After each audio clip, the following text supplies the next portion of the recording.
Good morning, everybody. Hope everybody's doing fantastic. Today is June the 10th, 2025.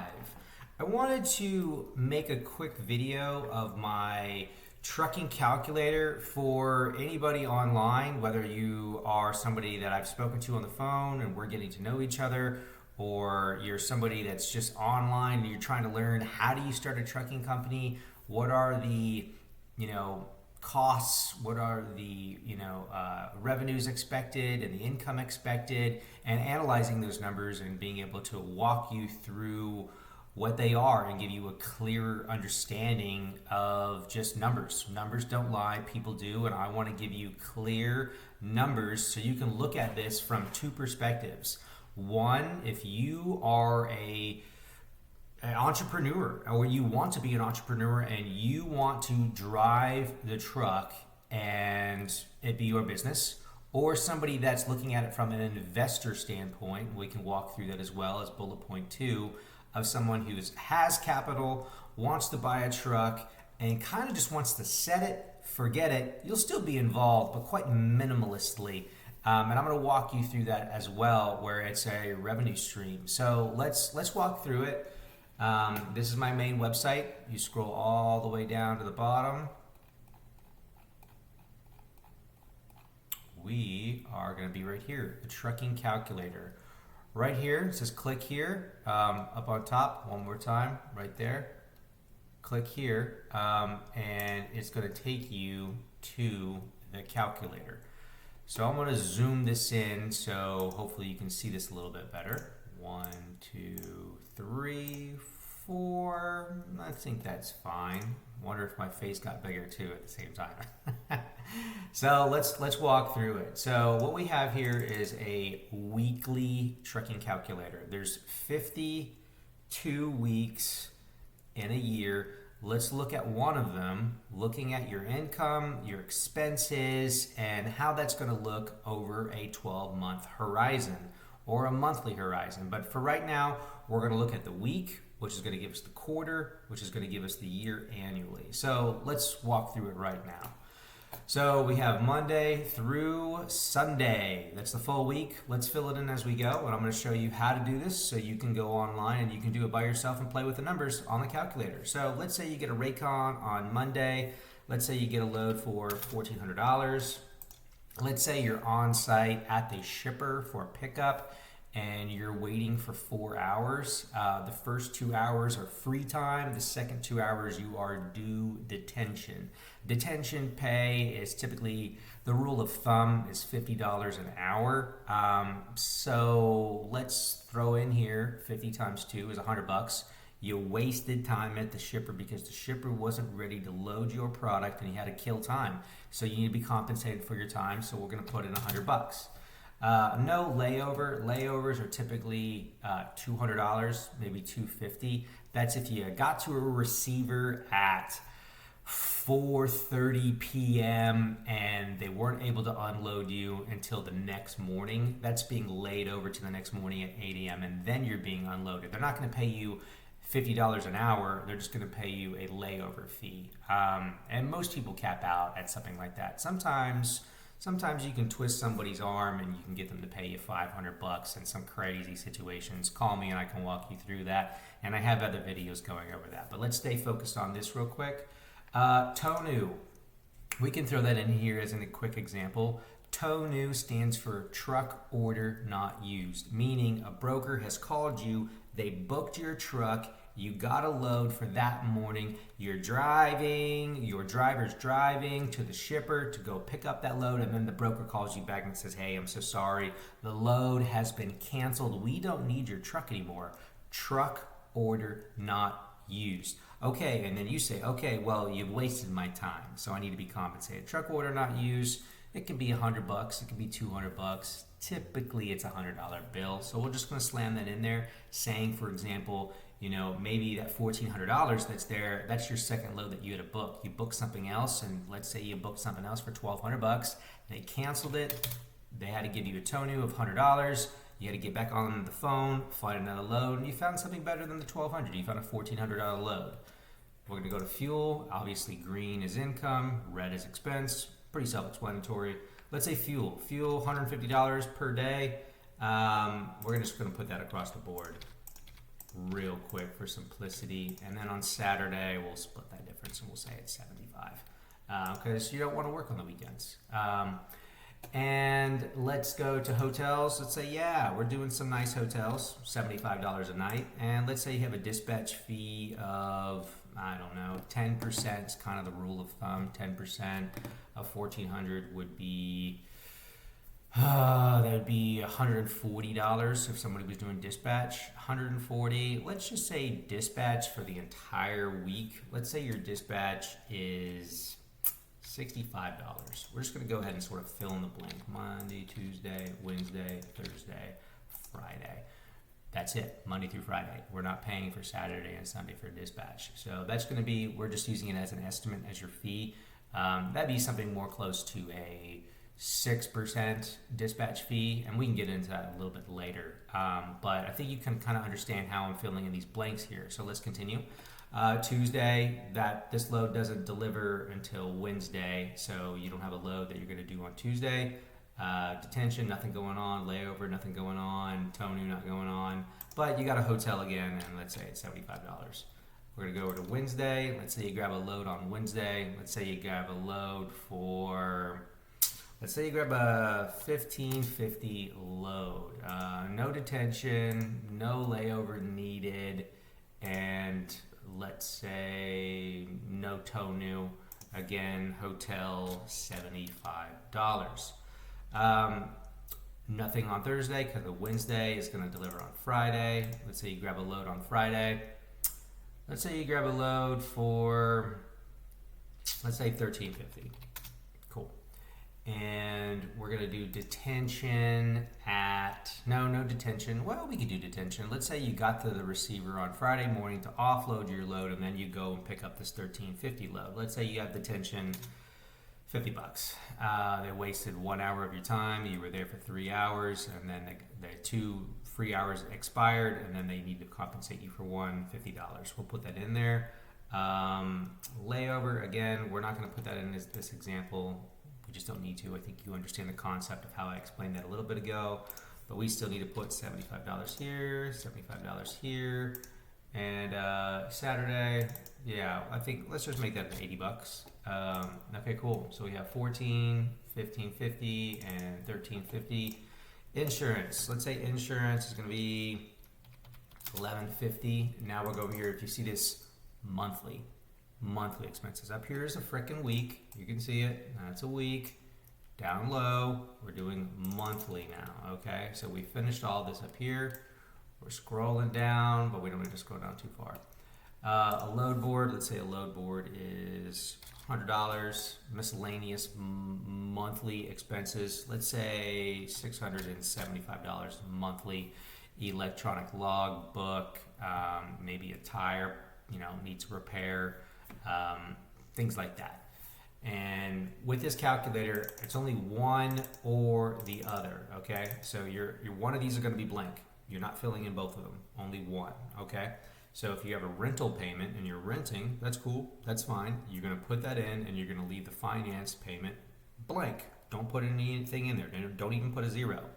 If you have a finance payment, cool, great. Put the finance payment in and leave the rental area blank.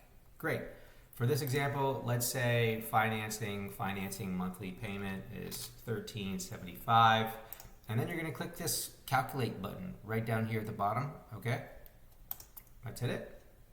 So here's the results. Income. We have the Raycons, the detention, the layover, and the Tonu all calculated in there. So your income is going to be $4,550. And then your expenses, it's all itemized right there for you, from fuel to hotels, insurance, load board, dispatch service, rental, zero, finance payment, and miscellaneous cost. Again, this is now being broken down, itemized per day for that cost, and then it's now being plugged in as a monthly result of expenses of $2,310. And so if we go down a little bit further, we have your weekly profit, 2240, and then we have your profit annually of $116,000. These numbers right here, they actually should be higher than this. These were very conservative numbers. Using it for an illustration purpose with this example, this should be more north of 150. I'll let you go into the calculator and play with it. Get your quotes from your insurance office that you're potentially going to get your insurance from. Insurance is going to be a pretty big expense. I have a great insurance contact located in Florida. Send me a message and I'll be happy to get you connected with them. They're a great husband and wife team down there, and happy to help you get connected. So now that we have these numbers, let's look at it from a little bit of a perspective. So I'm gonna populate the calculator. Hopefully you can see that on my screen. Great. So let's look at it. We can say, without a shadow of a doubt, death and taxes, right? So the government is going to take about 22% of your income. So that means 78% you're keeping. Let's just stick with these numbers because they're in front of my nose right now. So let's go with this. So 116,480 times 0.78. That means this truck is going to make $91,000 annually with these numbers, which are conservative numbers. It's actually going to make more than this. Again, illustration purposes, so you can get a feel of how to use the tool. With this, if you're a entrepreneur and you are driving the truck, this is your expectation. These are your numbers. This is what you're going to be bringing home. Wicked awesome. Wicked awesome. From my experience, what I've learned over the years is, and something that me and my partners are putting together to buy a truck here really soon, because I'm just going to do this because I've been doing this for a decade. I've cracked the code. I have figured this out. I have a network of people that I rely on and depend on to help all the trucking companies that I work with. So I'm just going to be buying my own truck. And to give you the perspective that I'm going to be moving this into, is I won't be the driver. I'll be hiring a driver to drive the truck. And this is where it gets controversial in terms of, well, how much do you pay the driver? This is a really controversial topic, but I'm just going to bluntly say it. The driver is everything. The driver is everything. If the truck isn't on the road, it's because it's broken and it needs to get repaired. Okay, understandable. Which, by the way, I do business loans. So if the truck ever breaks down, if you're doing factoring with me, I also finance 100% of the cost of the repair to get the truck back on the road and keep you earning, which is pretty cool. Side note, sorry. But again, if the truck's not moving, it means it's broken and it's being repaired, or you're in a driver rotation. You're trying to find a different driver, your driver's sick, your driver's gone MIA, nobody knows where they are, and these are common things. They really, really are. I have a great resource for driver recruiting. Happy to share that with you. Reach out, message me, I'll get you connected. Because again, I've built this network. I know this stuff and I've been doing it for a decade. What's that expression? You need 10,000 hours to become a master of something. I've done this for a decade. I've got this dialed in, and that's why I'm sharing this with you.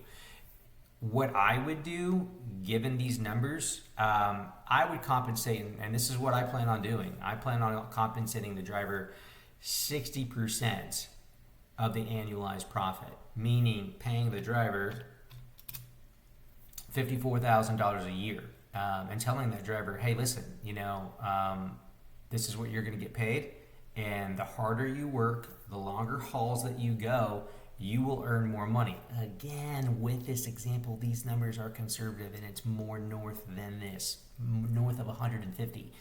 So again, this is a conservative number. The driver would be making more than this, and the 90,000 minus the 54 leaves the difference that the owner of the trucking company is going to be keeping and netting at the end of the year. So I would pay the driver really well, and also, let them know, hey, you are a partner. You're a partner with this company, And think about it like it's a franchise. You know, the harder you work, the more you're going to earn. I'm going to pay you 60%, and you know, you keep what you kill, ride or die.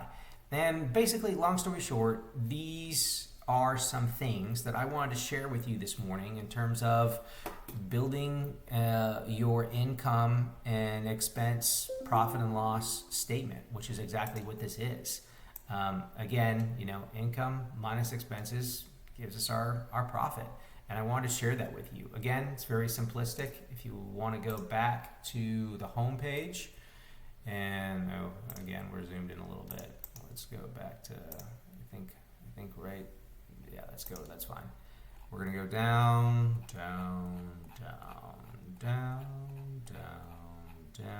right there, trucking calculator. There's going to be the video. You click on it. Income minus expenses equal your profit. Do you know your numbers?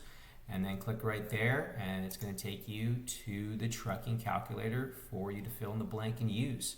You know, one final thing that I want to tell you before I let you go is sort of just this statement right here. You know, I have found working in this business for as long as I have, it doesn't get more simplistic than this. I don't like working with people that are difficult to work with. I imagine you don't like working with people that are difficult to work with. And that's part of the beauty of the trucking industry. You get to pick your customers, I get to pick my customers, and if it's a good relationship, sweet. That's what we're all looking for. But I learned this actually from when I did ocean freight. So I've done ocean freight with containers on the ocean. I've done over-the-road transportation, freight brokerage. I was a broker. And then I also operate as a freight factor, and that's what I do now. So I've spelled this wrong. I'm not going to correct it. You'll have more business if you make it easy for people to do business with you. So it's typo on my end, whatever. It's 9 o'clock in the morning and I'm still waking up on a Tuesday. But anyway, I wanted to share that with you because it's a true statement. You will have more business if you make it easy for people to do business with you. I don't think it can be said more simplistically. You know, I can remember a conversation I had with somebody, the owner of the shipping company with the boats on the ocean when I was doing ocean freight. And he came over to my desk when I was like 23, 24 years old and said, "Hey, Paul, do you know the secret to getting more business?" I was like, I don't know, man. You make it easy. You make it easy for people to do business with you. So as a carrier, as a trucker, you know, what can I tell you in regards to that? You know, if you think about Amazon, they're going to have a scorecard to analyze you. Do they show up on time? Do they respond to text messages within 15 minutes? Do they assist with unloading if asked, if needed? Do they show up on time for deliveries before the delivery time? And are they tracking throughout transit? That's the scorecard. That's the report card. That's the checklist that Amazon is going to be reviewing you with. So you got to make sure you're doing those things. And I think a lot can be said with, there's nothing wrong with grabbing all the low-hanging fruit. You don't have to climb the tree. Just do the common things uncommonly well, and you'll be successful. Make it easy for people to do business with you. So, for example, if you're working with shippers, if you're working with brokers, if you're working with factors, if you're working with dispatch, you're working with insurance, something that you're going to do on a regular basis is you're going to be taking pictures on your phone of Raycons, BOLs, PODs, lumber receipts, anything else. Make sure when you're taking your pictures of your documentation that they're clean, they're crisp, they're legible. This way, for the processor, the virtual assistant that's going to be reviewing your billing, your invoicing, your collections, and doing your deposits, they have to review all of your paperwork. Make sure it's legible.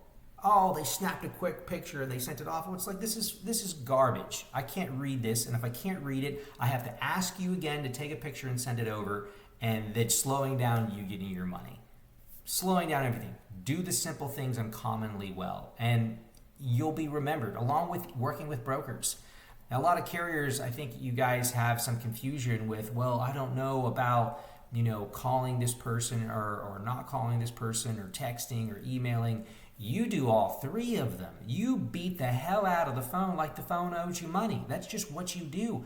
You call the dispatch, you call the broker, you call the factor. You always leave a voicemail. If I'm getting anywhere between 10 to 40 phone calls every single day, I'm returning the people that leave voicemails first as opposed to the people that don't. Always leave a voicemail. Otherwise, people don't know why you called. You're just some number. And if an hour goes by and you don't call back, and I'm working on other things, and brokers are working on other things, and dispatchers are working on other things, or insurance people are working on different things, you call them back. You want it, you go hunt it down. This is ride or die, cradle to the grave, keep what you kill. This is trucking. It's not complicated. Take care of the truck, say it, do it, show up on time, don't break anything, don't steal anything. It's not rocket science. It really, really isn't.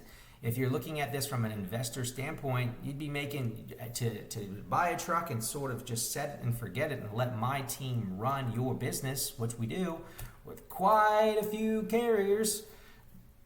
You're looking at clearing $40,000 a year for something that just kind of you set it and forget it and it just runs. So anyway, long story short, I apologize for spelling that wrong or forgetting a word. You will have more business if you make it easy for people to do business with you. And that's a quote originally from McDonald's, because at the end of the day, it came from an origination of, restaurants, right? Well, we don't accept credit cards. We only accept cash. It's like, well, that's really inconvenient. If you accepted credit cards, more people would come in and be able to make purchases and you would make more money. Make it easy. Take some really good pictures. Communicate. Phone calls, voicemails. Don't really text people. You got to have a paper trail, and text message is not a verifiable paper trail. Email and voicemails, that's your paper trail, and you got to get everything in writing. Anyway, I'm now rambling on a separate topic. I apologize. Watch my other videos. I talk about this stuff in great detail with other topics. I'm gonna let you go. Have a wonderful day, and please call me. Would love to work with you and get you connected with my team. Bye.